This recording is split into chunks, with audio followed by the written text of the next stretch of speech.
I'm going to show you guys a trick on how to make your epoxy prismatic and 3D. Now you can use this technique on tumblers, but you're just going to reverse the layers. I'm using a mixing ratio of 1:1 epoxy by Little and Rose, and it's measured by weight, but make sure to check your manufacturer's directions for each different brand because they are all very unique.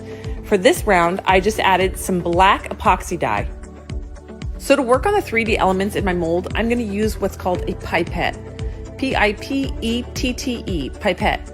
You can find these in bulk online or really in any craft supply store. I snip the tip just a small amount up the pipette so that the hole on the end is just a tiny bit bigger and easier to suck the epoxy up into the neck. Now the pipette makes it much neater and cleaner to add the tinted epoxy to the details of your mold.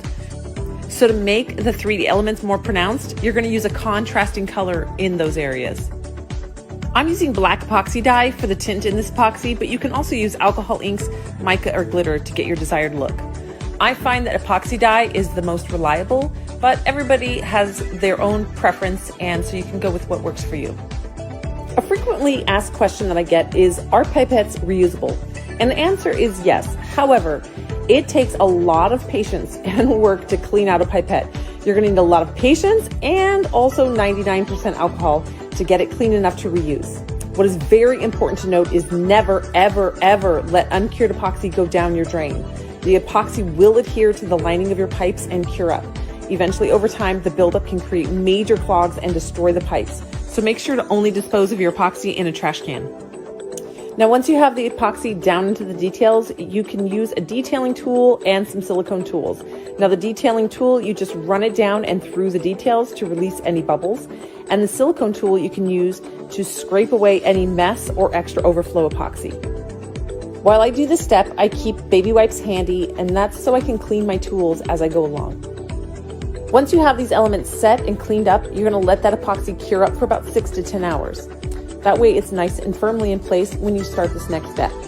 Now let's kick it up a notch and make it prismatic.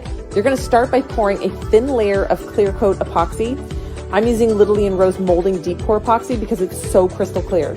So make sure that the mold is only half full. Not all the way up because we still have to add another layer to complete this look. So for this next step in the process, I'm going to cut up a holographic window film decal. This is used to give a holographic tint to windows, but we're going to give it a cool new purpose. I like to cut it up into pieces before adding it down into the clear epoxy, and this step gets the best results if you allow the epoxy to cure up about an hour before placing the pieces in. This will make the epoxy thicker and stickier so that the film stays held down into place. You can use a silicone tool or your detailing tool to press each piece of the film down all the way into the epoxy. This is also going to push out any air pockets trapped underneath each piece. If the bits still try and curl up and out of the epoxy, just wait about another hour, maybe 2, and press it down again. Just continue to do that process until they actually do stick down and stay in and nice and flat for you.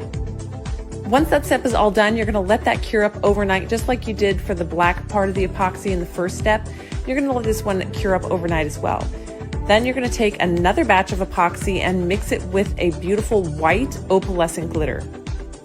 For the next batch of epoxy that's going to top off the mold, you're going to mix in your glitter or any additive of your choice. My favorite glitter is Curtis. This glitter comes from iwantglitter.com. Its name is C-U-R-T-I-S. It's a white glitter. It's a universal glitter, and it finishes off this project perfectly. The depth and detail achieved by layering these products is so incredible. You can see here in the finished product how those sliced up and cut up pieces of the holographic layered into this epoxy just gives so much dimension. It's absolutely stunning.